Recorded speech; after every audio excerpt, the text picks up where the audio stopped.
په خپل موبایل کې دا سیټنګ لازم وکړئ چې دا سیټنګ تاسو په خپل موبایل کې وکړئ نو د دې سره ستاسو موبایل چې دی دا محفوظ شو. ځینې کسانو دا سیټنګ نه کړی نو دا سیټنګ ډېر اسان دی ځکه چې د دې سره به ستاسو د موبایل مکمل ډیټا چې دا به محفوظ شي. ستاسو تصویران، ویډیوګان، ستاسو واتساپ، ستاسو ګیلري دا مکمل هر سره د دې یو سیټنګ سره چې دی هغه محفوظ کېدی شي.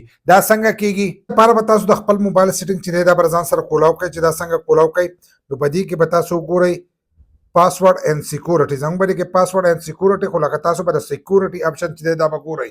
دې ته قسمه قسم لیکلی شي ځکه د هر موبایل سیټنګ چې دی دا په جدا جدا طریقه باندې د ځینې موبایل سافټویر چې دی هغه جدا وي په جدا دغه ورته نوم لیکلی خو دلته کې به سکیورټي چې دی دا به تاسو ته کوم سکیورټي کې به تاسو ته راځي.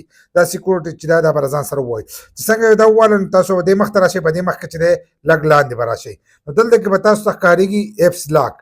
په خپل ایپسونو چې دی دا لاک په تاسو ولګوئ دغه شانتې دا به ځان سره کولاو کوئ. دلته به ستاسو نه پاسورډ چې دی دا به غواړي نو دې له به اوس موږ خپل پاسورډ چې دی دا به ورکړو. موږ په خپل پاسورډ ورکړو چې څنګه تاسو خپل پاسورډ ورکړئ دلته کې ستاسو ایپسونه راشي چې په کوم ایپس باندې تاسو لاک لګوئ نو ستاسو لاک چې دی دا په دې باندې ولګي.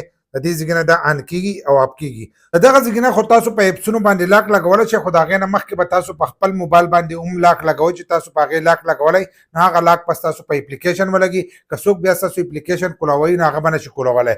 بل لا که تاسو ته دغه آپشن نشو کېږي نو تاسو ایپس لاک چې دی دا سرچ کوئ په سیټنګ به دې سرچ کې نو تاسو ته به دا آپشن چې دی دا به راشي نو دا په خپل موبایل لازم ولګوئ. د دې سره به ستاسو مکمل ډیټا چې دا به محفوظ شي. که یو کس تاسو نه موبایل واخلي نو هغه ستاسو نور اپلیکیشنو ته نشي وردن نه کېدی.